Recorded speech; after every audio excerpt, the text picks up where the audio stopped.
This is TWiT, This Week in Tech, episode number 11 for June 27th, 2005.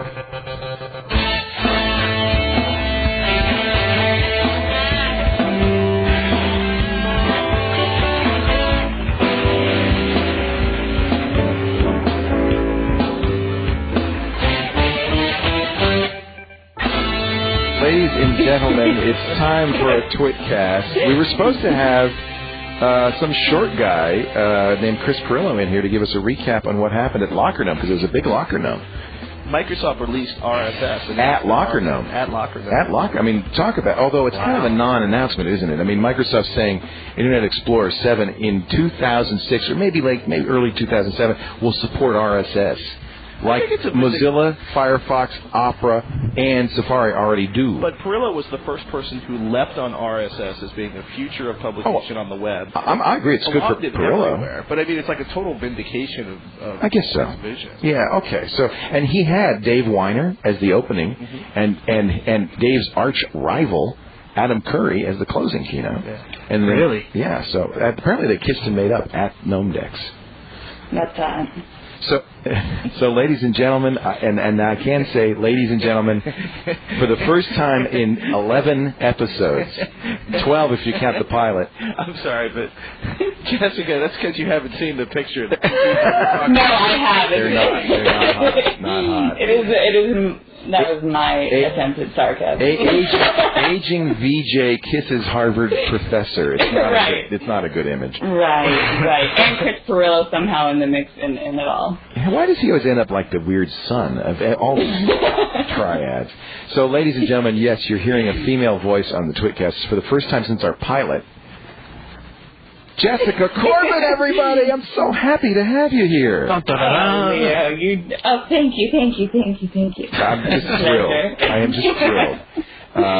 It's by popular demand, I might add. We tried to keep her out. You can't keep me out. Can't keep her out. You can't keep me out. What are you doing? No, I started getting all these emails from people from TechTV old days saying that you guys were doing something up to no good, and so I started to listen, and I was like, hey, you got something going it's here. It's kind of like the old days. And of course I went in. I'm so glad. Because what you guys started to do was just so authentic and real, and it's so exciting to see what you guys are doing. And so it's my pleasure. Well, thank you. What are you doing these days? On the tech side of things, still working with CNET, doing a bunch of video on demand for them, and we do that. Sixth floor. Sixth floor rocks. Are you both on the sixth floor?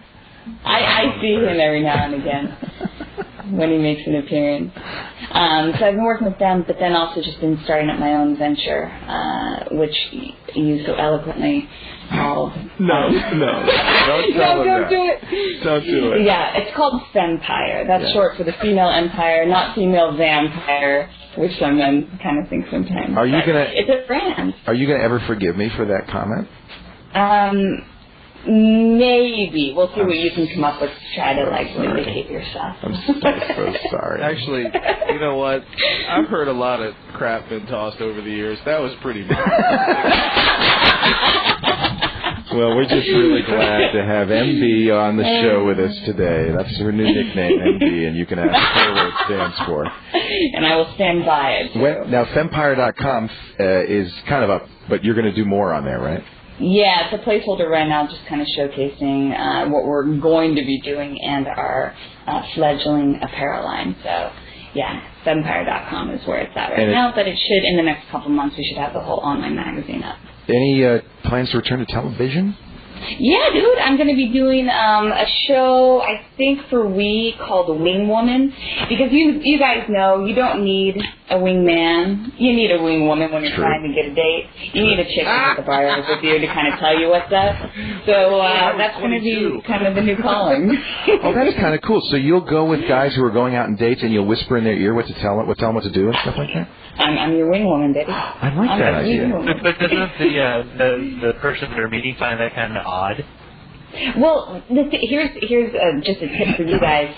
Anytime that you're rolling with a girl, girls are more likely to look at you. So yes, in a way, it might put them off a little bit at first, but they're going to be looking at you And I think it's going to actually work to your benefit when you... So what you're saying is that competitive evil thing, right? Yeah, it's kind of a primal thing, I think. Wow. So you're saying basically men are more attractive when they have a woman beside them than if they're alone? Roger. Okay, it can't just be any woman. Take notes, Roger.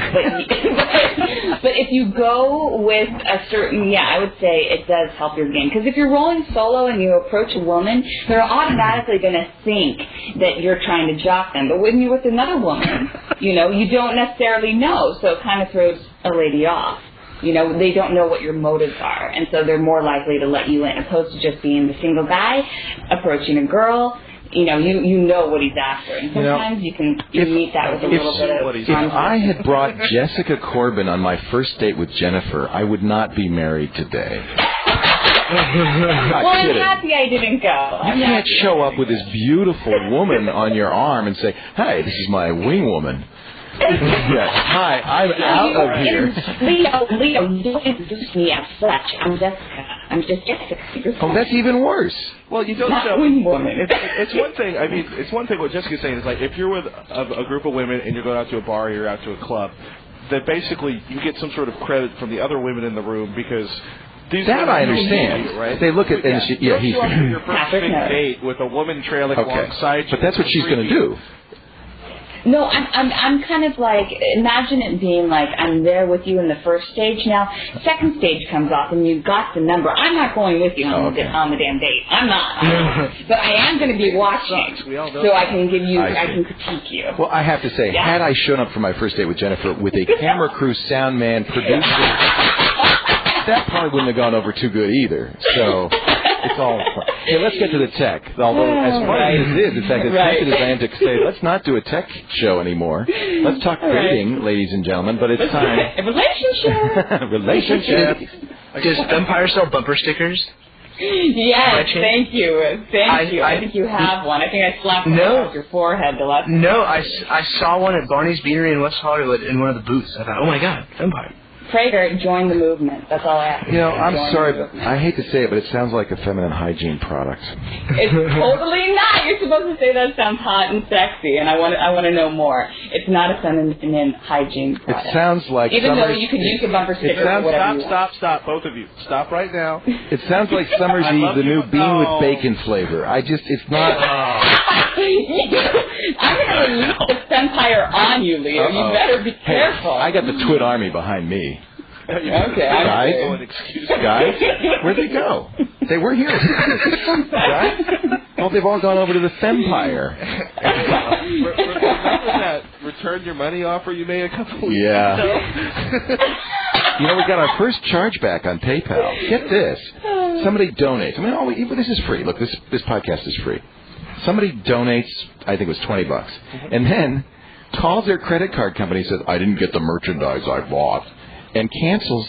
And then there's an investigation. The credit card company calls PayPal, and PayPal says, "Well, we've got a chargeback." So I just wrote him a note saying, "Dude, you didn't have to ask your credit card company. I would have given you the money back. What are you talking about?" Well, maybe it wasn't, him or her. Maybe it was their spouse or their parent. Oh, they thought it was a porno thing. We didn't get our merchandise. Yeah, TWiT. That's Empire. That's different. Stop it. Okay. Story number 1, ladies and gentlemen. 5800 GTX this week, which, shockingly enough, the product actually shipped the night of the announcement. Wow. And large scale. Basically, we have 3 shops the night of the announcement, and pretty much everywhere. How much is it? Aaron, where are you? It's like $600, I think, for this thing. $550 to $600 for a video. What shipped? Oh, yeah. The 78. You remember the 78? $500 is typical high-end price for a brand new card. I think this one's $600, though. It's more than that, even. Well, that's more than an e-machine. Okay. Take a deep breath. I own 2 e-machines, and I know what I'm getting, and it's no 78. Yeah, no, that's true. Yeah, there's so. But that price has been there for a while now. That $500-$600 price point for the very best cards as soon as they come out. Is it better? Is NVIDIA eating ATI's lunch? Temporarily. No. Well, it's amazing to look at, like, you look at the benchmark numbers that people are throwing out, and like a 7800, especially NVIDIA is throwing out, like a 7800 is the equivalent performance of 2 of our former fastest cards in SLI mode. Isn't this funny how this goes back and forth? You know, like a couple of years ago, the script was NVIDIA's dead, ATI has finally beat them, and the X800, and now it's gone the other way. It really is a seesaw, isn't it? It always is. It's been for years. It was like first Matrox got 3, or like whatever happened to them? Before Matrox, they're still making high-end video products up in Canada, but they're pretty much out of the 3D race. It's really ATI. It's a two-horse race. Yeah. Well, I mean, who should upgrade for desktop 3D? Yeah. Should anybody upgrade to a 7800 GTX? Sure. If you're building a brand new system right now, you should. If you're spending, over $500 for a CPU, you should be spending over $500 for a video card if you want to match them well. So say Robert, and so it shall be. And the corollary to that would be that, look, if you're gonna spend $500 on a video card, you better already have a CPU that's top of the line that can push that GPU as fast as possible. Mm-hmm. And Jessica, this is why we can't get dates. I'm sitting back just trying to visualize. Well, if you were the wing woman at this point, what would you advise Roger to do? Let's say you're Roger's wing woman here. Change the subject. Change the subject. How would I change the subject to that? Yeah, what should he change the subject to, wing woman? If I was in this situation and Roger was talking about cards, sound cards, graphic cards, I would tell him, relate it to the woman. How is this going to affect the woman in some way? Is this going to affect her fashion sense? The virtual woman I could create the video card? No, that's not what she's talking about. We're back into virtual. We're not back into reality. We want real. Yeah. Oh, okay. Right. One of these could put the down payment on a diamond ring that I could... So you say, this is how you wrap it back in. I'm not going to get the new card, and instead I'm going to get you a new Tiffany. That's how those two things. I would love to buy this $600 video card, but honey, because you matter so much. There's a really great line from Firefly, the Joss Whedon series, to go, honey, remember that sex we were ever going to have again? You know what? Somebody's giving me that whole series. I don't want guys to stop the geek talk, because any time that you talk passionately about something, it's hot. So there is something for you guys right there. If you're passionate about this, you talk about it with passion. But every now and again, you got to kind of bring it back down and relate it. Okay, that's pretty rare, Jess. I tend to just listen and then repeat. Did you know I can get frame rates over 100 frames a second in Far Cry? That didn't get you anywhere. This is incredible. Tried it. You just don't even go there. I'm talking. That's for your gang. I'm 1600 by 1200, baby. Nothing. Nothing. Passion in the right area. Item 2. Passion in the right areas. Let's get sad. Jack Kilby has passed away. The inventor of the microprocessor? 10 points for Mr. Prager. Yay. 81 years old. He got a Nobel Prize for it. Okay, item 3. That was Let's move right along here. It's kind of funny that, was that even made like a super big deal? Like if someone like the inventor of the automobile, granted he already passed away many hundreds of years ago, but if he died recently, wouldn't more people take notice? But in terms about 100 years ago, give or take. I'm sure when Orville and Wilbur passed on, there was a big national ceremony. And we should point out the story where we found this on was in an MSNBC story. So it's not like it was, I don't even. Has this even shown up on Slashdot? Yeah, I think so. But it isn't. It isn't the front page news. It probably ought to be. This guy changed the world, don't you think? Mm-hmm. Concerning cell phones, your ATM machine, PC, everything. Yeah. There'd be no Fempire without Jack Kilby. Stop it. There'd be no, Paris Hilton, That's right. Where would her son? She'd have no sidekicks. That's right. But, it's pretty amazing to realize. Surely someone would have vetted an integrated circuit, though. If it hadn't been for him. You think somebody else would have done it? Well, the guy, it's an interesting thought. There are people working on it, but he was 1958. He was fresh out of college, and or at least I don't know if he was fresh out of college. It was his first year working at TI, and they basically let him work on this. That's neat. Miniaturization full time. That's pretty cool. And But you're right. If somebody else probably at TI would have done this work. It's an interesting thought. All right. Hey, he's the one who put it together, for better or for worse. And do they call it the Kilby? No. He doesn't even have a hamburger named after him at Barney's Beanery. Well, he probably also signed away all his patent rights, too. That's probably true, too. He didn't make any money on it either. Okay. That's kind of sad. Was he part of the military effort during the war, World War II, for code breaking and things like that? He would should just read up on the guy. For more on Jack Kilby, visit your local library. Thanks, kids. Google. Wikipedia. Yeah, but it is really interesting to think about how our lives would be changed had he not. But the thing is, it's probably a collaborative effort. So even though he got kind of the notoriety for it, chances are it was probably fame more than notoriety, but. You know, I mean, remember who was it? Neil Stephenson wrote the Steam Age, the Diamond Age. The theory being that the computer was steam driven, and how that would have changed the world. That was Gibson and Bruce Sterling. Bruce Sterling, that's right. Yeah, I mean, it's kind of fun. I think that's kind of the heart of speculative fiction is thoughts like that. What if that had never happened? Was that sliding doors? Sliding doors. Pardon me, Roger. No, I was just thinking back to that anime Steve Boy. That's kind of based on the whole premise of the Victorian age.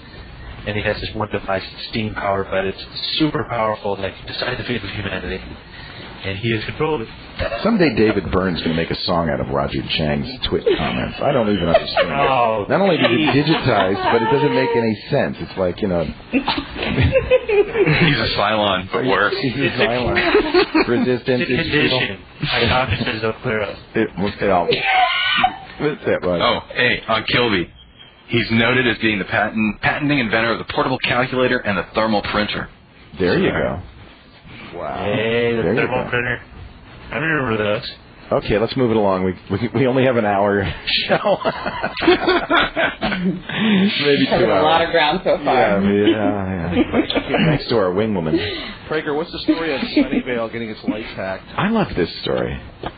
Oh, I don't know anything about that. I heard about it. No, I heard you did it. You didn't do it? Wasn't it for G4? Oh. No, I'm kidding. Just teasing. There is going to be something coming out on, I believe it's called From the Shadows, about traffic lights in their next little So box. Yoshi did it. Well, there's actually the thing in Sunnyvale.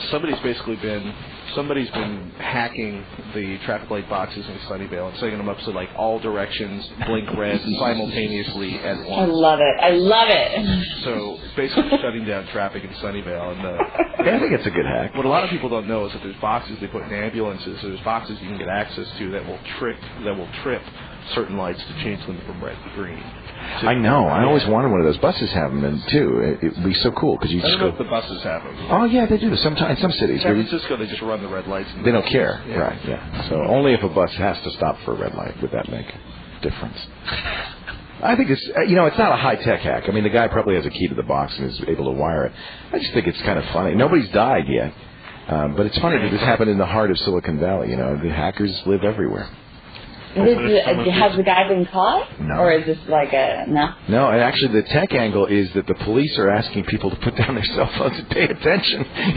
Nobody's noticed this guy doing it. And if you're going to use your cell phone, use your camera to snap a picture of him doing it. Nobody's seen him do it. When's he doing it? Now, is this might be a boy versus girl thing? Like, do all guys kind of have the ambition to be able to do something like that? Because this isn't a part of girls. No? Like, girls aren't like, I want to go out there and hack into that and like. My daughter does. With people, does she? Yeah, it might be generational. Maybe it's just personality. Maybe it's genetic. I don't know. I would. And my daughter keeps saying, "Daddy, what's your password? What's the root password?" What's the root password? Well, I wanted my daddy's password. Yeah. I think your daddy had passwords? God, you're so young. Forbidden knowledge. My daddy didn't have passwords. My daddy was lucky if he had a safe deposit box. Passwords. When did passwords enter our life? I remember using them on BBSs. And on ATM machines. 1985 when I got my first ATM card. Yeah, it's part of our lives now. We all have hundreds of passwords. 20 years ago, you didn't have a password. Well, how many passwords do you guys use? Oh. Do you guys use the same password over and over and over again? Or do you guys have tons? Oh, sorry. I try to change mine yearly. My master password. Oh, you have a master? I forget my password. Yeah, I do too. I have a medium, high, and low security password, and I use the same thing over and over. Okay. Because the minute I use a different password, I can't log in. I keep having to ask Skype what's my password because I never remember it. I actually use the same theme for everything, so it's all a variation on the same. You want to share this theme with us, or is it something you probably don't? I'll tell you about it later on. It's all pies, different flavors of pie. Right? I'm hungry now. Pie.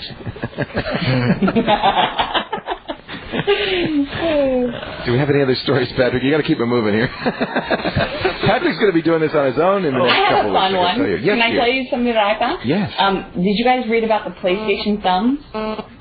You read about it? This 13-year-old girl, the first published case in a medical journal, symptoms including blisters, numbness, and tingling. First case it's published in a medical journal. Is this the first case? God, I've been hearing about Nintendo thumb for a long time. Oh, this is the first PlayStation thumb. PlayStation. Is there an Xbox thumb? Or Congress. You know what's interesting is I think a couple of years ago there were some British medical doctors who were saying that there was there should be some concern about crotch vibration controllers. Oh. Because they found this one kid was playing like his PlayStation like 8 hours a day with the vibration. He was actually getting early arthritis. Oh wow. There was hygiene issues. Because don't we all? I mean, if you use a console, they all have rumble packs now, right? Isn't that kind of standard? Yeah. Pretty much. And they were just saying like, you gotta take that in moderation because you're gonna.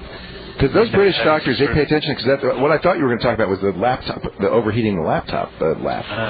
Because that was also in the Lancet or whatever the journal of American British tomfoolery is. Medical stuff. They say that this PlayStation thumb is becoming very common in children. Very common. Oh, I'm sure it is. Instead of like skinned knees, which I'm sure that's sad, a common injury, it's now PlayStation thumb. I'm waiting for an entire generation of kids who are super nearsighted because all they do is they watch a monitor flash sprites. And LASIK by age. That whole nearsighted television thing is hooey. Have you had LASIK? Anybody? Oh, I went through that process, but I didn't get the actual zap and flap. Remember? Flap and zap. Oh yeah, that's right. They said your eyes were so bad they couldn't do it. No, they could do it. Mine would just take a year instead of like the day. They would do it, and then I'd show up 6 months later to do some more. They'd do some more because they would only do half of it, and then they would make sure that the eye wasn't trying to regrow or redo something with my eye in that period where they had to laze off a little more. So I wouldn't be one of those people that would throw off their glasses at the end of the operation saying free. Tech TV was going to pay for that. They were? Remember? Because we were going to film it. That's right. We were going to tape it. Put my eyeball in the laser and blaze away. Wow. That's sad. It had perfect vision. Or at least better vision. But it would have taken a year, and we weren't going to be around in a year, so they just said no. Actually, the real reason they canned it was because Roger would be like, "Hey, how do you like your new eyesight?" And Roger would be like, I can't see. Actually, the real reason is everyone likes new glasses, and then they think, well, if Roger doesn't wear glasses anymore, then it's not Roger. I find the minute I started wearing glasses, people found me more approachable. Strangers on the street, especially. It was just like really out of nowhere. Interesting. You need a wing woman. That's awesome. Glasses are hot. Wing woman says glasses are hot. Really? As long as they're the right frames. Heck yeah. What kind of frames? Just not that I care, but we'll go eyeglass shopping. I got these Nike wire frames. Nope. If you say Oakleys, like the old school '80s Oakleys, we're in bad shape. Oakleys. No, these are very. They're not aviators. No, they're kind of steel frames, very subtle. They actually follow the space very well. Did somebody turn on a motor? I hear that too. What the heck is that? It? I think it's my fan. Wait till you see the horrible frames that Martin Sargent has. Oh my God! We got to get Martin on the show. What's he up to now? He's having a lot of barbecues. Having a lot of barbecues. The noise just went off. So really, is he looking for work in television, or has he found a job? Yeah, I just saw him.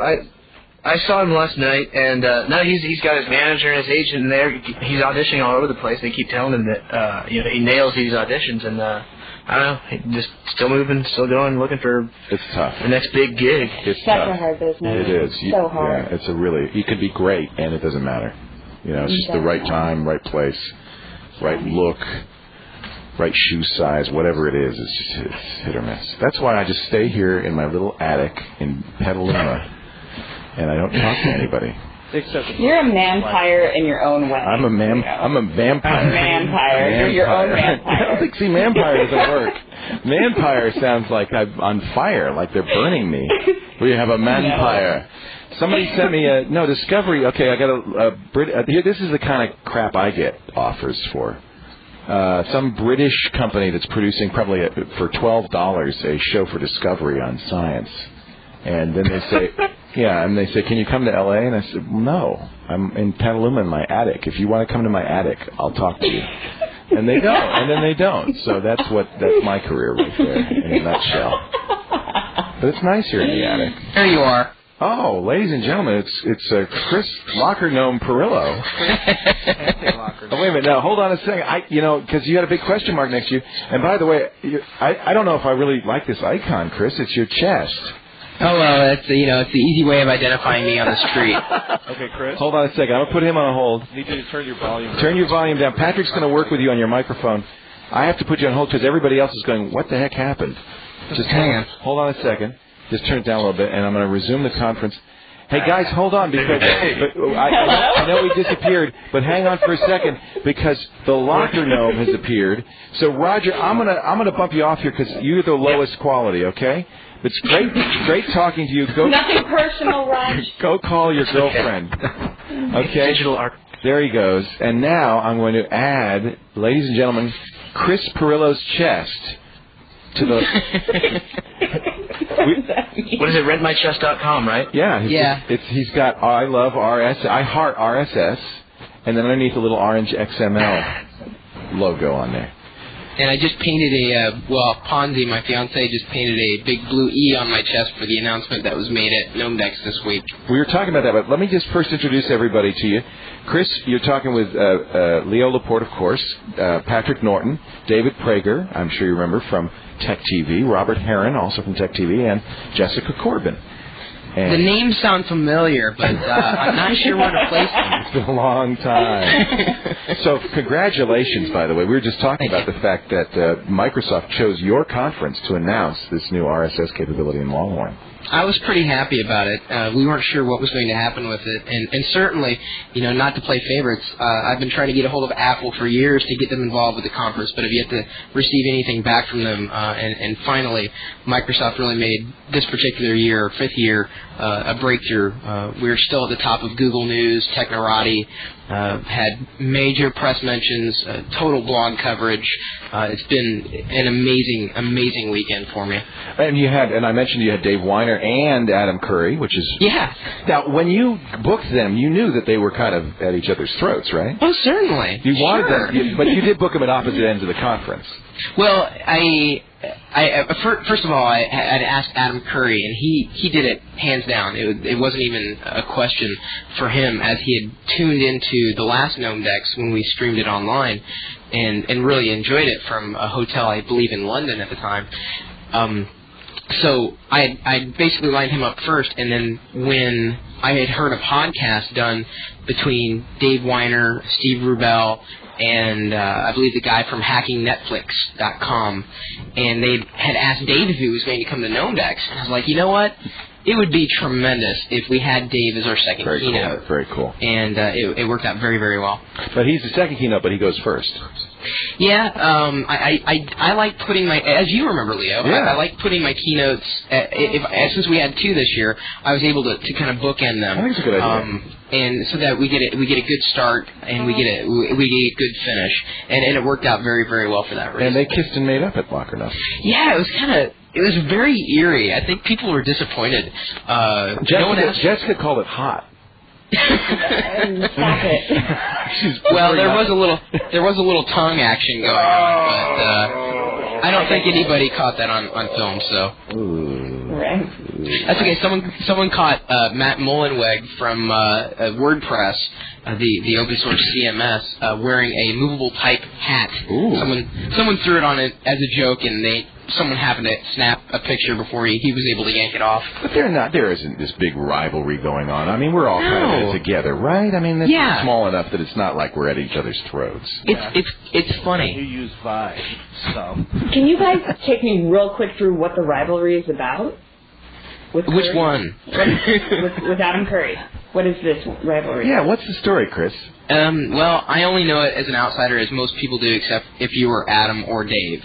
And I think it just has to do with two very, very strong technologists with slightly different ideas, and they're definitely going in the same direction. They both really can both take credit for podcasting.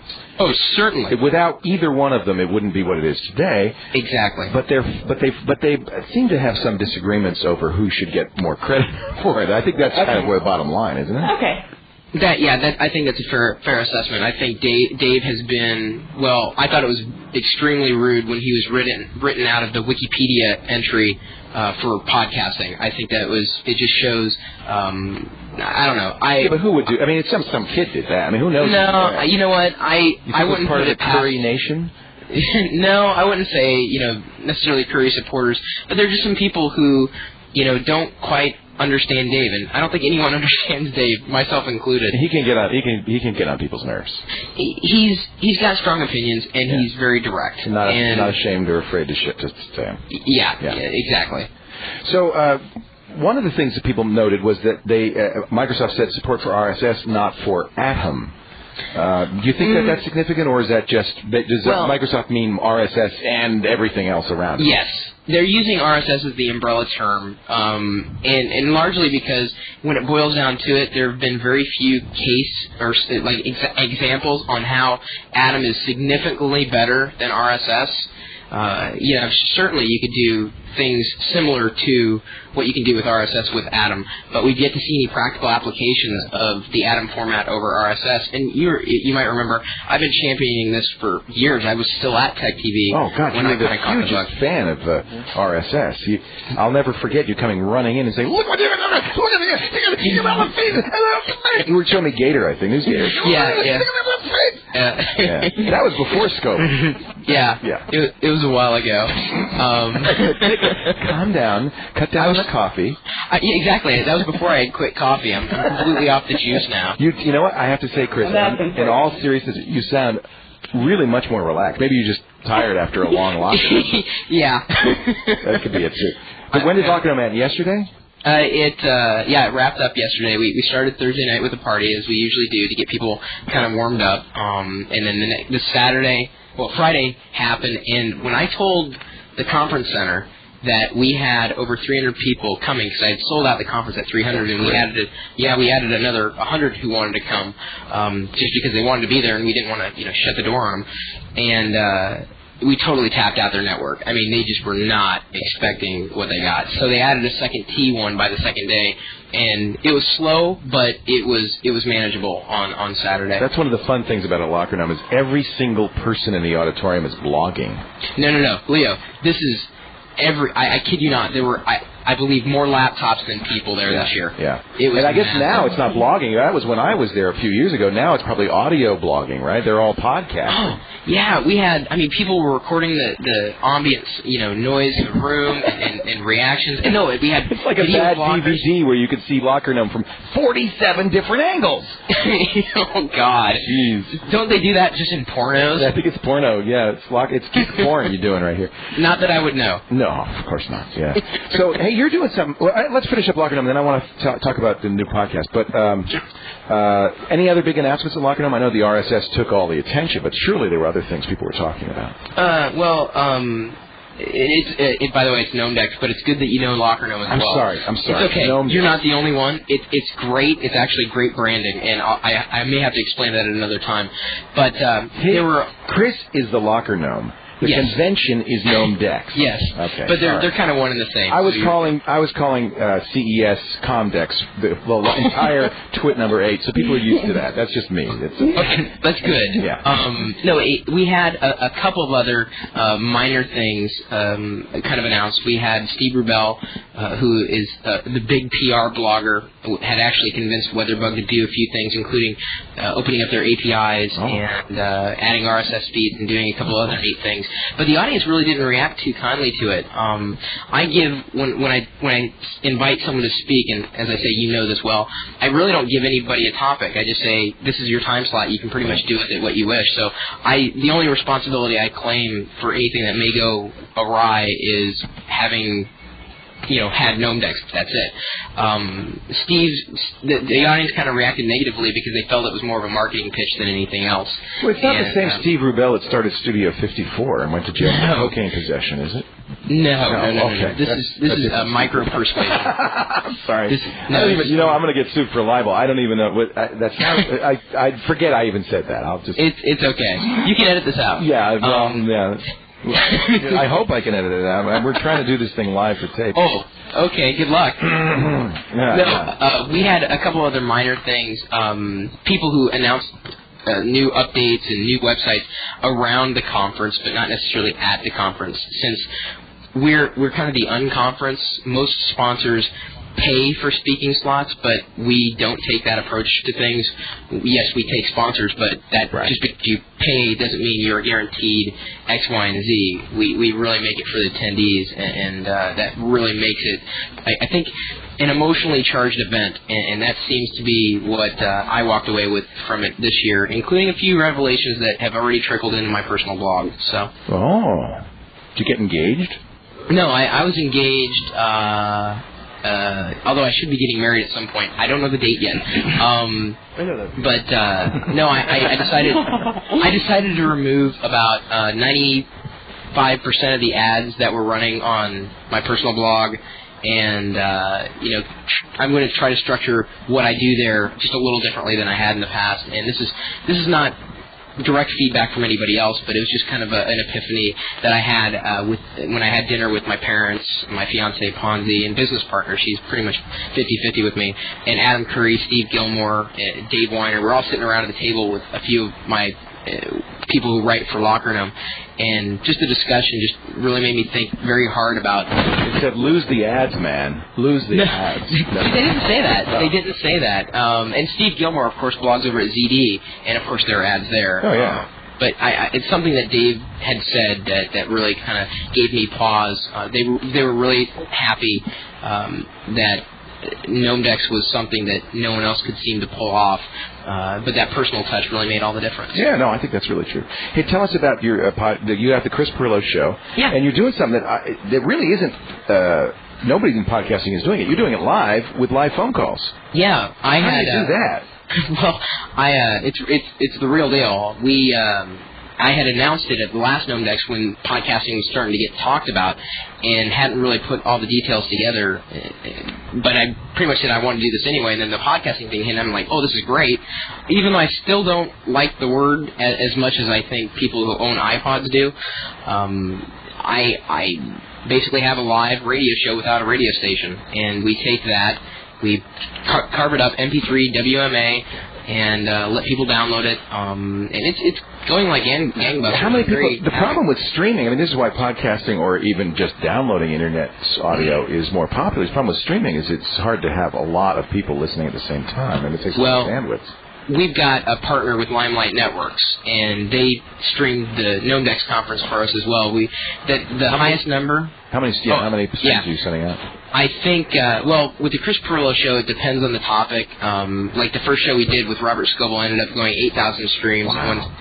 And then Gnome Dex, in the morning, this is the only real number I had. In the morning, we had 3,000 people tuning in before there was anything streaming. So I think it went up from there. I can only imagine. Yeah, that's awesome. But that's the problem because it's a huge hit on a server. Oh yeah. I mean, Yeah, and that's the reason we actually started to go with an asterisk server for calls and whatnot, but ultimately for clarity and quality, we decided to just invest in the equipment, and so now we've got an actual 6 lines coming in, an actual toll-free line that people can call. We're going to be connecting a modem to one of the machines so that people can leave voicemails in MP3 format and all that. So, and your streaming is Windows Media?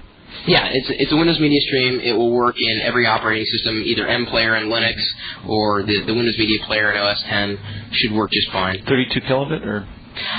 It depends, but I think Jake usually streams out. Jake Ludington is my engineer for it. Usually streams out between 32, 48. Wow. We try to keep it pretty good quality. Yeah, that's really neat. Well, congratulations, and congratulations on the success of Gnomedex this year. I think this is really going to be a watershed for you. It's going to be a transformation. I have a strange feeling. It's kind of scary. I've got these butterflies in my stomach. You're known, baby. You're known now. Which scares me. Well, good luck. Yeah, Great thanks, to talk to you, Chris. Please don't be a stranger. And oh yeah, I'd love to. Yeah, anytime. If I can help TWiT anytime, just let me know. You got it. Thank you very much, Chris. See you guys. Take care. Chris Perella, ladies and gentlemen, the Locker Gnome. See you, Chris. The Gnome of the Locker. Steve Rubel did not get arrested for selling coke. He did run Studio 54. He got arrested for tax evasion, right? Maybe it was tax evasion. He's dead now, so I guess he won't be suing me. So, moving right along, ladies and gentlemen, shall we continue with the news? And then I have another special guest I'd like to introduce in a little bit. Another special? Yes, it's starting to be like one of those shows where people show up and just say hi and schmooze. Actually, this is a story that you brought up, Leo. And it's kind of funny. Samsung's pushing the 16. They're going to. Is it 16 gigabyte flash drives together? They're going to do 16 gigabyte, and they say within a year or two, 100 gigabyte flash drives. Now, these new flash drives are as fast as, kind of normal speed hard drive, but there's no moving parts. They're low power. It may very well be your next laptop has, instead of a hard drive, a flash drive in it. I think that's exciting. That would be so cool.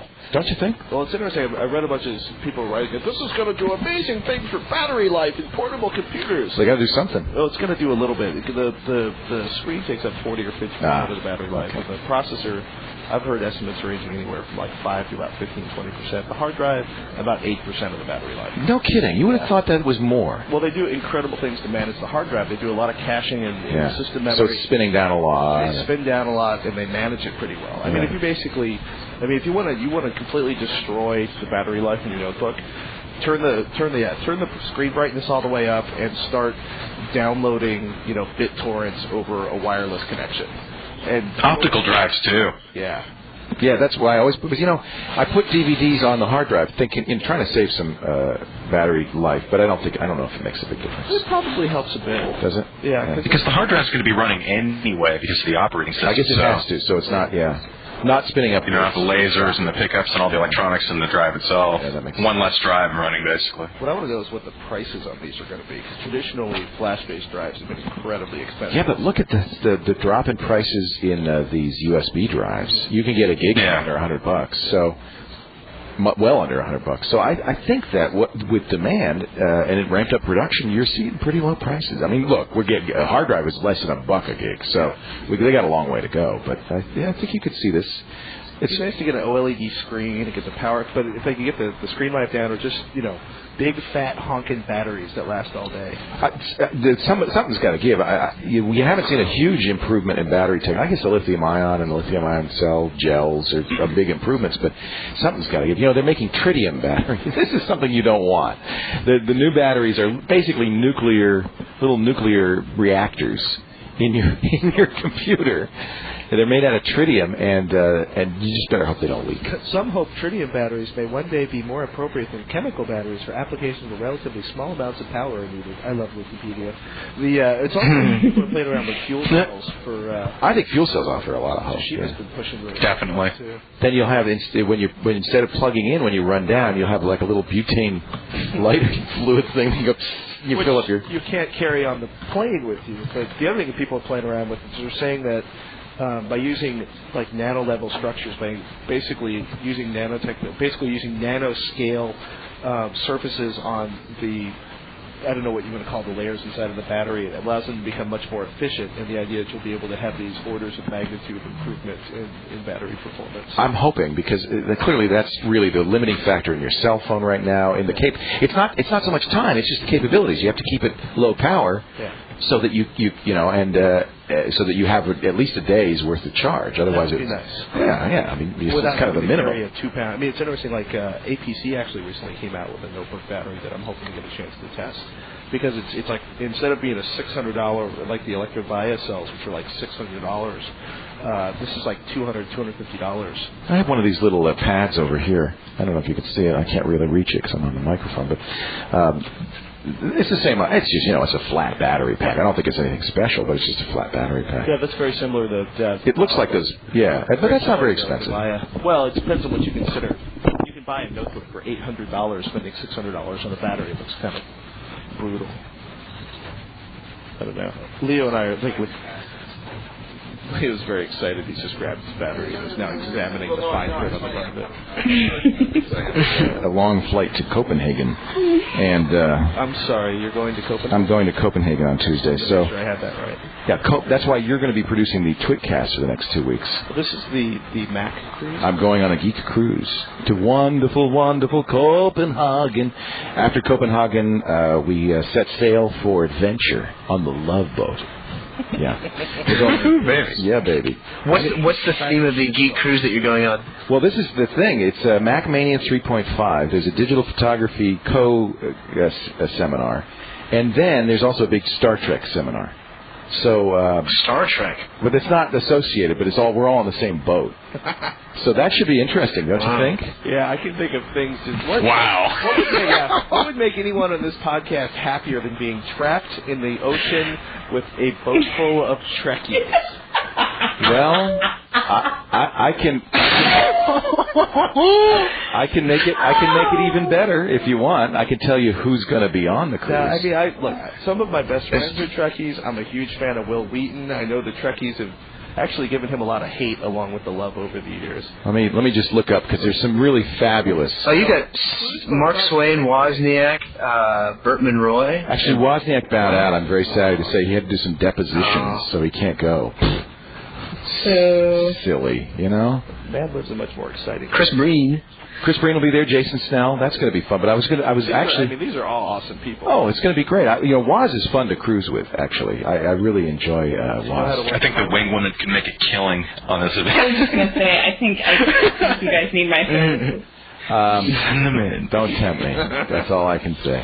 I'm just looking to see if I can find a Star Trek.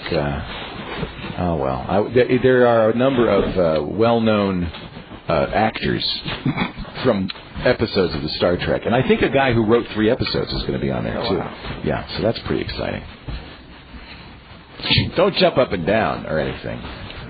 We're all doing our rock presentations with excitement at the moment. Oh yeah, I can't find. I was going to try to find the names of these guys. Is it called Cruise Trek? I don't know what it is.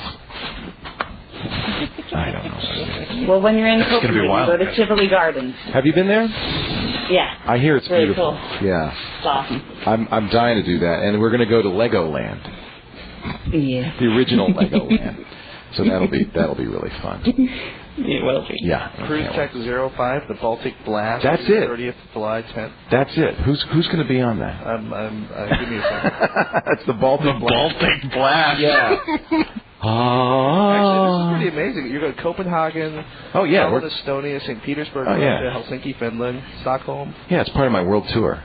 Yeah, it's going to be great. Wow. Do you have a picture for that, Leo? I do. I have yes, as a matter of fact, I'm glad you asked. There is, in fact, and I'll put a link on the show notes. Is there going to be a book? There's no book, but there is there's a Wayne in Akron. Well, I have to be honest with you. Wayne and Akron put together a Cafe Press store with the Leo World Tour. T-shirts, mugs, thongs, the works. We've sold 36 items. I will wear it. I will wear it. We've sold in 2 months, 36 items. It is not exactly a huge success, and I don't know why. You want the thong, you got the thong. I'll make sure that one's shipped. Prager, you too, baby. You too. I think what are you talking about? we need a new cover photo for the podcast. Maybe the two of you in a thong would Something for the guy? I think Prager. Something for the gal. Prager. Just Prager? Yeah. Just Prager. Right. Yeah, you're probably Prager's the best mascot in the world. Are you kidding me? Actually, you know what I found, Prager? I found pictures of you when you were growing your hair out into the giant blonde afro. Dude, Oh yeah. I cried when you cut that hair off. You looked amazing. Did you find that on there was a before and after shot way back on Leo's old Moblog, or current Moblog, but it was back in the history of the Moblog. the good old days. Yeah. You know, there's all this information about the cruise trek, but I can't find any information on about who's actually... They don't want to say, because, you know, these guys, what happens is they agree to do it and then they don't show up. So they don't really want to say, you know. But sometimes, you know, like Brent Spiner sometimes says he'll come. So here's something that kind of merges he's cool. traveling and technology. I was just looking on Travelocity, and they say there was something about 2 out of 5 people have to sneak away, quote unquote, to check their email or their voicemail. Oh, yeah. Big And so, time. but you can just be totally out. You can be out of the closet on that ship. Everybody is fully out. Nobody needs to sneak away to do anything. No, I'm here. Everything's I'm checking my perfectly email. accessible. Oh, yeah. I'm checking my email. satellite access. I've never had that problem. It's actually pretty bad. They use a big satellite dish. It's not Inmarsat, but something like that for the internet access. It's funny. I took it. You know, we were able to talk our way into a tour of the bridge. I think because Woz was with us. But anyway, last time they don't. It's post 9/11. You can't go see the bridge. There is nobody driving the ship. Oh, yeah. Have you ever seen the big freighters? There's nobody there. The container ships? There's one guy. Big container ships are... So automated, isn't like it? Yeah, right. No, it's you laugh. It's totally automated. And you get a ship that's like 2 football There's fields nobody long. driving. It's empty. You would think, you know, we're going to the bridge. You could expect like a couple of guys with pipes and people measuring things on the chart. No. And I said, well, how do you get your weather? I said, that what the fax machine? People measuring things. Yeah, sure. Where are we going? Where are we going? And they said, no, we don't get faxes for the weather anymore. They just email it to us. And then so the emergency Mayday. I said, where's your radio officer? Where's Sparks? Right? Somebody's got a Mayday. They have any Mayday. flares? They don't have radio. wireless They don't have radio men anymore. They pick up the phone if the ship is sinking. They call 911. Well, that's the whole point. I wish you could talk to one of the guys that still works at G4, who is in charge of IT in the studio, and he helped wire the Queen Mary 2. God, it's amazing. And I'm sure he's got a wealth of knowledge. It's amazing. I mean, the fire control there is just incredible. They can monitor you through the little spigot in your sprinkler at what temperature your room is in every single room, and then if it gets very hot, of course, they know. But that's what's happening with you're either with having a good large-scale- time or with large-scale buildings now, like the Zigbee control systems and stuff. And the idea oh, it's is amazing. You're creating a mesh network, basically creating a wireless network. Yeah. They're talking about putting in tens of thousands of these for the light switches. There's for the sensors lights, everywhere. For the heating and cooling for the AC switches. So the idea is you can basically figure out which part of the building is using the heat, which part of the building isn't using the heat, who's the temperature up. You can automatically shut the lights off. You know if a light bulb goes out, it automatically tells you. It's amazing the level of control they're starting to They steer these ships with joysticks. You would like this, Robert. They have talk about Nintendo fun. They have bow thrusters. They basically can micro position the ship any way you want. Well, I mean, there's still a tremendous amount of skill. Those are neat. Oh yeah. Well, there's no brakes. I said, where's the brakes? Oh, I'm sorry, we don't have brakes. Yeah. Well, for all of the technology for fire suppression, navigation, all of that, until they get the whole being able to keep a stomach flu from racing through a ship and taking them back into port. It's always it just sounds like a nightmare situation to me. Well, they have, it's interesting. I'd much rather lay on the beach. They do pay attention to that. They have a little alcohol, the things that they have in hospitals, little alcohol hand scrubbing units everywhere. And they encourage you to watch they have those. Yeah, that's good. They have those in the slot machines now before you go to cash your chips in. Get you the wife. Those things. Can you imagine who's been on that slot machine? Jeez. Nickel slots are the worst. Yeah. Nickels are disgusting. No, don't do it. No, don't do nickel slots. Yeah, you don't know who's been the there. dollar slots are like so much more hygienic. Classy. It's classy. It's a classier crowd on the dollar slot. Don't you find? I've been hanging out in the Speaking of Martin Sargent, anybody been Slots of Fun lately? That was his place. I only go to Slots of Fun with Martin. That was the most loathsome casino I've ever been to. That's because you've never been. Forget it. He liked it because it had $2 tables, right? Yeah. But the carpet hadn't been washed in years. I mean, that thing was. That was carpet. There was something growing on the linoleum. I thought it was fungus on the ground. Oh, God. Do we invite our special guest in? Ladies and gentlemen, let me introduce you to my friend from Canada. It's the boy with the toque. It's Andy Walker, the co-host on Call for Help. Andy, now you may not know these people, but I'm going to introduce you around. Okay. David Prager, former producer at the Screensavers, now working with Kevin Rose on System. Hey, how you doing? This is Robert Heron, who is a former lab guy with Tech TV, who is now at PC Magazine, in charge of their HDTV lab. Jessica Corbin, the beautiful Jessica Corbin from Tech TV, longtime host of the Screensavers, and now the queen of her own fempire. And also Patrick Norton.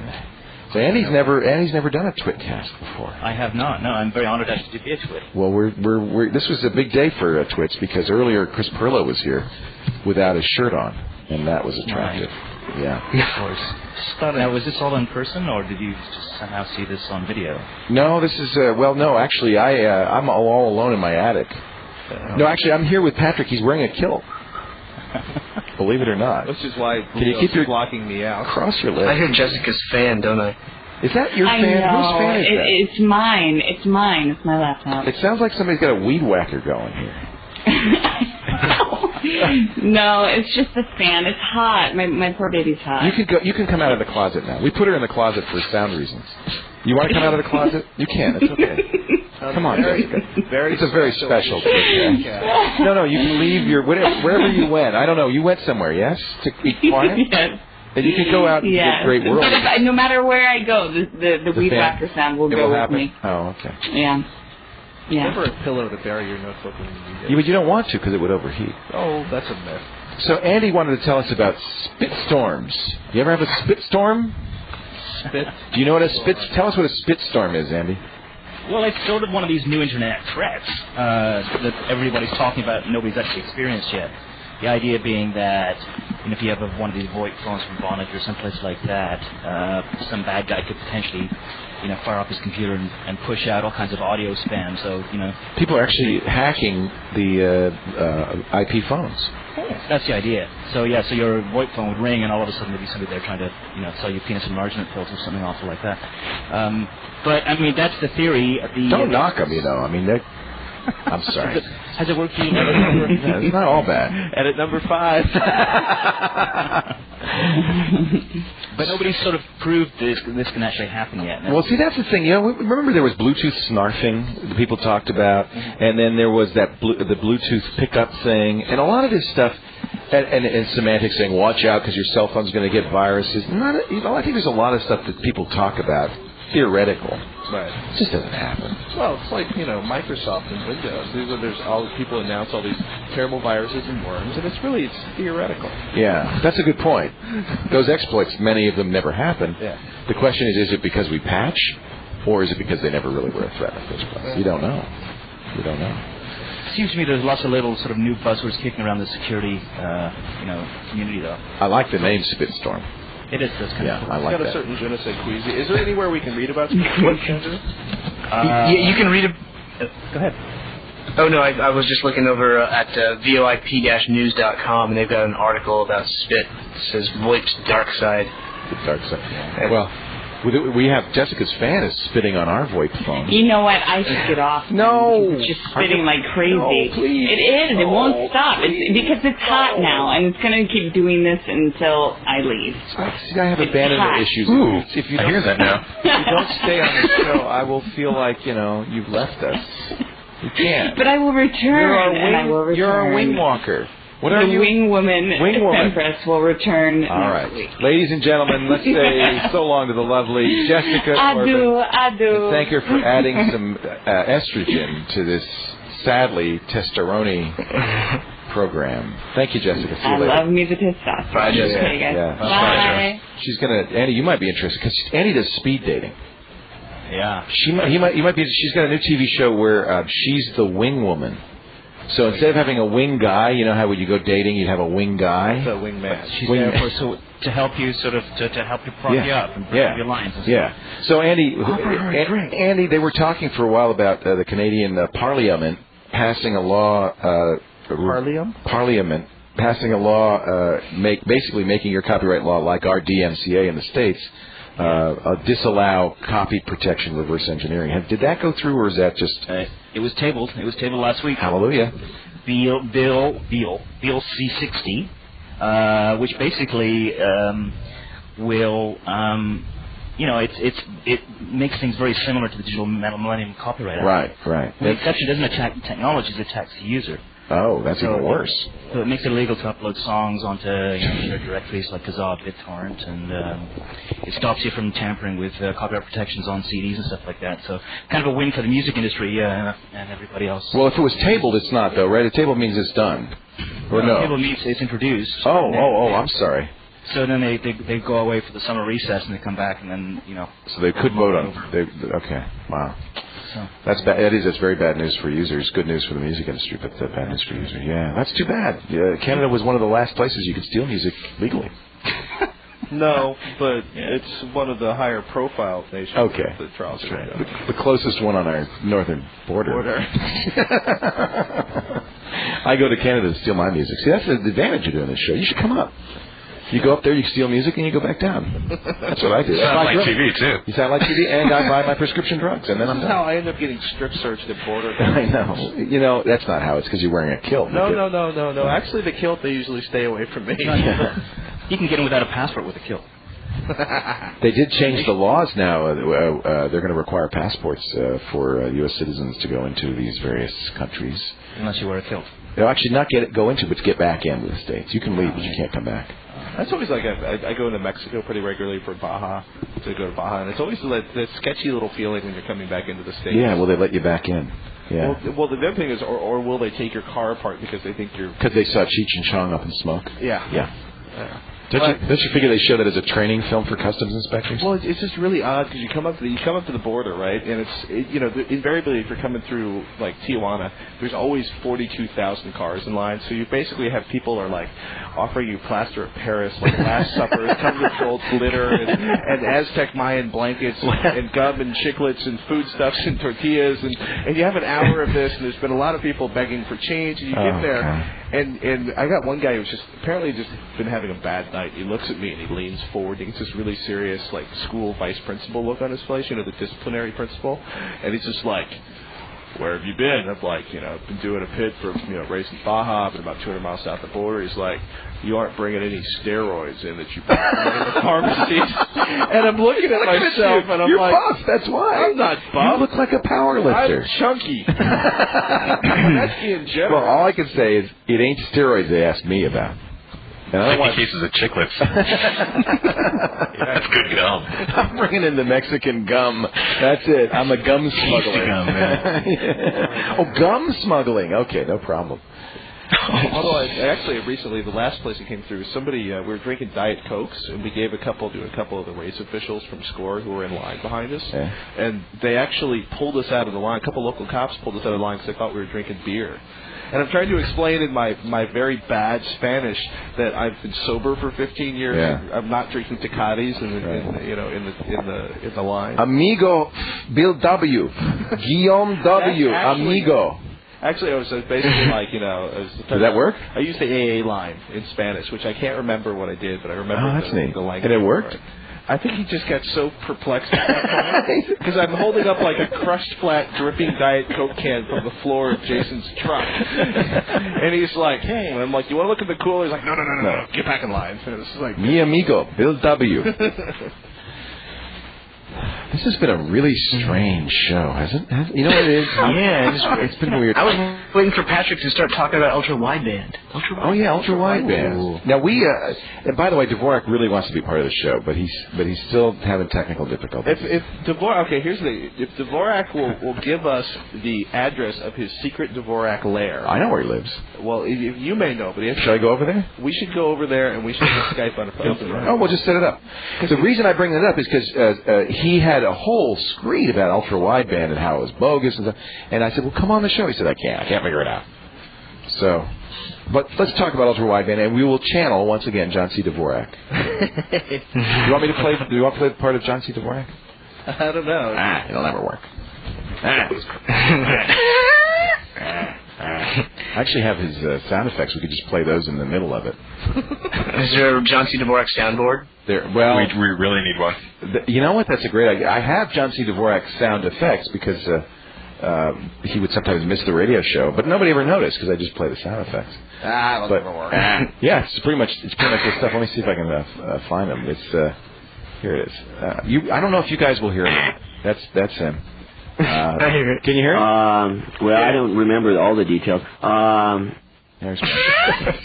writing books all the time. This is the guy I learned, by the way, from on how to plug. I'm writing books all the time. Yeah. And, so if the show got a little slow, let's go to Pablo in Walnut Creek. Okay. Oh my God! I don't know how you get this stuff onto your computer, Leo. So just start talking about ultra wideband, and every once in a while I'll do that. Freescale made the announcement that they're coming up with what they're calling the first ultra wideband product, which is basically what is it? What they're doing, Freescale's basically working on some wireless technology that'll do a wireless connection to a monitor, primarily for like home theater applications. Hey, what about Extreme USB? There was an announcement about USB this week. Well, that's part of what we're talking about. Is like there's actually Mark Hochman wrote a really good article up on ExtremeTech.com. There's ultra wideband goes back a long time. The idea was it's basically a form of radio modulation. It goes back to the early 60s. People have been working on it. There's actually I think Radar Vision and Multispectral are two companies that basically use ultra-wideband frequency or ultra-wideband technology to see through walls. And like, if you want to see it really... This is to see through walls? No. Oh, That's two of the existing applications for it. Now, there's Freescale and the UWB Forum, and then there's basically Intel and the Multiband OFDM Alliance, and they have two competing specs for the IEEE standard for ultra-wideband. Well, what is it for? Is it sending data? It's basically, imagine a wireless PC. So imagine 1394 and USB wireless. Everything wireless. Right. Wow. Now, with Freescale, the Freescale stuff, and I'm probably going to get a call from the Freescale PR person, but Freescale is essentially they're concentrating on like a wireless home theater connection to go to your monitor, like a high bandwidth connection. Well, there's certainly, so that was the example you said of, or maybe it was Robert, would it be nice to have a high-def TV that didn't have 18 wires hanging out? Absolutely. And they never show that in the ads, with the Pioneer plasma, with a couple putting on the ceiling, all that stuff. They never. Where's the wires? Right. How do you play it? They don't show the 40-foot run of DV cable running through the building. The $3,000 installation fee in your home for snaking the wire. You are one pathetic loser. Sorry. That's not John. That's not John. I pushed the wrong button. Apology. Okay, thank you. So, John, but they were demonstrating with wireless A technology at CES. Was it this year or last year? Well, they actually had a wireless 720p feed going to a plasma. Yeah. Sharp was doing with Samsung was showing it off. Yeah, that's right. There's been a lot of demos. Basically, because neither one of these two can manage to get the swing votes to push their version of ultra-wideband through, both versions of ultra-wideband are going to ship. There's going to be two competing consumer versions of ultra-wideband hitting stores somewhere Christmas, Q4, Q1, and in a lot of different applications. I think it's going to be a little messy, a little confusing for consumers. And John, what was your... John, you didn't like this. Well, I don't remember all the details. So he's gonna get me for this. No, but he said it. We've seen this before. Big deal. It's bogus. Well, it's not that bogus. He'll believe it when he sees it. I guess, and that's what we're all saying. Yeah. But I think he had a good point in that. Look, any wireless technology that can sustain, say, 30 megabit. Could be used for HD or any video streaming. So it really doesn't matter, what technology it is, but is it just going to be a one-off or a proprietary technology that's not compatible with anything, or are the people that are looking at this for wireless HD transmission waiting for maybe the industry standard to finally emerge and say, okay, look, now we're going to have cheap parts. Everyone can adopt it. My ultra-wideband or whatever band product will work with another product, or are we going to get stuck in this kind of like a quasi-wireless network situation where, like we're kind of seeing right now with the pre-N equipment? Yeah. I don't think this is as bad as the pre-ed equipment because there's two separate specs right now, and everybody on either side of those specs, if you're on the UWE forum camp, your stuff's going to work together, and if you're on the multiband OFDM camp, which is huge because it's got like every major company in the industry and Intel. The promise of this ultimately, though, is that we have computers that have no wires coming out of them. Correct. The monitor is wireless. Wireless the keyboard's USB, everything. Wireless 1394. It's all wireless. Yeah. I like it. I don't think nobody dislikes these. Or is it going to fry our liver? Well, what's the frequency? We're sitting in a room. I mean, we're sitting in a room with how many computers right now? There's at least 3 cell phones I can see. I can see radio towers down the street. Yeah. I mean, I don't know if it's going to fry any more than Wi-Fi is going to fry. We're all going to die. Everybody's Rub yourself in peanut oil. Everybody's going to die of cancer when they're 35 in the future anyway. So that's it's okay. Really depressing thought. Thank you, John. Let's go to Pablo in Walnut Creek. He's supposed to be like very low power, right? And it basically it makes the interference is about the same as background noise, which is one of the cool features of it. Yeah. Yes, definitely. That would be good. And that's also true as the further you get out in distance, especially with the ultra wideband or the carrierless technologies like that, is that you lose speed with distance more rapidly than other forms, but the low power. That's key though for protecting interference, protecting your biology and so forth. It's portable devices. Is it possible to send power wirelessly so that I don't have to plug in? Not at Hey, that's what Tesla wanted to do. I like that idea. With Tesla. Well, yeah, but so it happened with his hair. You thinking of Einstein? I don't know.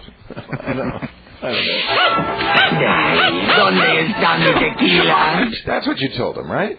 Exactly. Yeah. Yeah, that helped get you right across the board. See, not saying that is why I'm not in prison. I think you're right. I think you're right. So I'm going to stop playing these. I think we got to go. We didn't have time. I have a whole bunch of questions queued up, but we'll just save them for the next podcast. You're going to be doing this all by yourself, Patrick. Yes. Good luck. Yeah. That's why we have this floppy mess as the last show, so that you will look so good next week. I appreciate that. And for everyone who's listening, he really didn't mean to insult everyone involved in the Twitch. No, I think this is a good Twitch. I'm insulting myself. It was. Because I'm not editing this one. Uh-oh. You're not even going to take out the enlargement messages? What enlargement messages? What are you talking about? What you talking about? I don't know.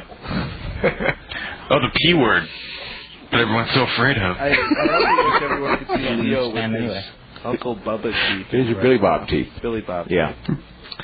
I really want Billy Bob teeth. I have a Billy Bob teeth, Dan. You have no idea how scary this is. Yeah. That's damn sexy. I did. You got it. Were you worried about getting banter? We got good banter this time. The whole show was banter. I know, we didn't get to half of anything. This was a content-free program. No, actually, we had a lot of content. We had lots of visitors this week. Well, that was what happened to me. I got giddy because there was a girl in here. That made me giddy. Cletus, I'm telling you. Why is it when I put in my Billy Bob teeth, I start talking like this? It's true, isn't it? You can't help it. There's something about it. It just makes you want to talk like this. Well, that pushes your upper lip to your nose. I wish you could see this. There's a good look.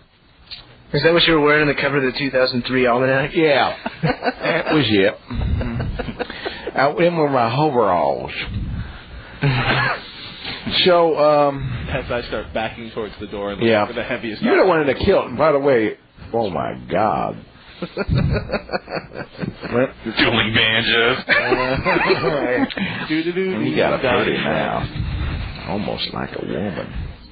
And you squeal like a pig, Patrick. Okay, well, I think we're done with this Twitcast. I want to thank Andy Walker for joining us all the way from Toronto. How's the weather in Toronto right now? Nice? It's probably warmer than it is there. It's, about, I don't know, in your American degrees, it's like 90 degrees, 100 degrees. In my wow. Degrees. Are we the last country doing Fahrenheit? Mm-hmm. We're the last country needs to switch over to the metric system. Is there no one, even the Brits aren't doing Fahrenheit? Last I checked. We're the last country doing Fahrenheit? Yep. That's kind of pathetic. What the hell's that all about? Weren't we supposed to go metric like 20 years ago? Yes. And I spent a lot of time learning the metric. You were of that generation. When I was in like kindergarten, first grade, second grade. See, Andy has the other experience because he was started 2.2 miles. You started Imperial. Kilograms in a pound. Yeah, we started Imperial, and then like grade 6 we were told to switch to metric. So I'm multilingual. So that's why I asked him, what does that mean in real degrees? He knows. He knows American. But, well, I mean, Canada had the follow through to actually change everything. Well, you know why? It was one of those things where they thought we were doing it. We said, "Follow me." Or I'm right behind you, and Canada charges over the hill, and we go, hey, that's why we wait 18 months now before you get I'm right behind you, Canada. Yeah. We're with you. Metric. That digital millennium copyright thing. Yeah, that's the same thing, right? No, this time you were waiting behind us, and it was smart. Let them go over that hill. Yeah. Thank you, Andy. It's really great having you on, and I will see you in a couple of weeks in Toronto. I'll be up there. Thank you, Leo. All right, everybody. Have a great night. Take it easy, man. Thanks. Nice to be at TWiT. All right. See ya. Pleasure. Robert Heron. How's the cold? Feeling better? Yeah. Got right over it. Good, because you gave it to me, you son of a... Yeah, I'm telling you. Did you get the sinus headache and the real bad sinus infection? Yeah, and now I'm coughing and... well, the good news is I'm going to bring it to the Danes. They're going to all have... I felt like I had a little troll in my head. Just an ice pick. I'm telling you. Really good. I have a troll in my head. It was pure pain. It was pretty amazing. Wow. I wasn't questioning your pain. We're just having very vivid images. Troll in my head. Was it one of those trolls with the green hair that sticks up? Was it that kind of troll? Nah. No. And David Prager, you. Me what? What? Just... Thank you. That's scared. No, thanks. It's great. All right. Thank you, David. All right. Thank you. See you later. Be talking to you.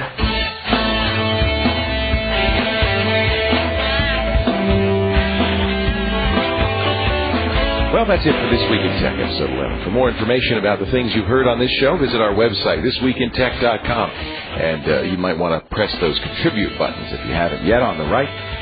Your donation of $2 a month, less than a gallon of gasoline or a latte every month, helps keep this show advertising free and on the air. If you've got a question for This Week in Tech, you can leave us voicemail. Our Skype line is This Week in Tech, or you can call or fax 206-339-TWiT, or email us a wave or MP3 to questions@thisweekintech.com. I'm Leo Laporte. Have a great week. We'll see you next time on This Week in Tech.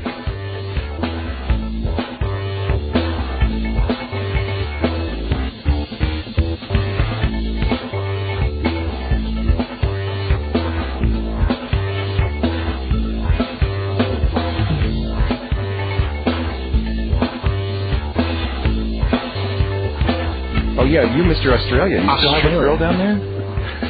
You're dating a girl in Australia? I told you this at Martin's birthday last year, remember? You said it would make me great. I know, but you're still dating a girl in Australia. Technically, that's commitment. When you're either that or you're really commitment phobic and so you keep them far. Bingo. It's one of the two. Bingo. Oh. It's easy to date a girl in Australia. Totally. Wait until she moves to your city. I'm looking for a lady in my apartment building. I prefer neighbors. I do. Neighbors are good. I've known her Convenience of neighbors. It's awesome. It's awesome. Yeah. Say that again, Raj? I've known her since even before I started working at ZDTV. You've known her a long time, yeah. Since 96. Wow. Really? That long? Yeah. When did you start dating? Oh, it was kind of weird. It's kind of weird because I thought it would be short, but well, she still calls once a week. So. Oh, that's neat. No, she's really. So if you go out with somebody else, are you cheating, or is it kind of an haven't. He's faithful to her. We should also point out that this is the level of enthusiasm that Roger would display if we told him he just won $1 million. Oh. You know, Roger, you've won $1 million. That's nice. Woohoo. Great. Woohoo. I think I'll go pay up my bills. Okay. Thank you. I can quit my job now.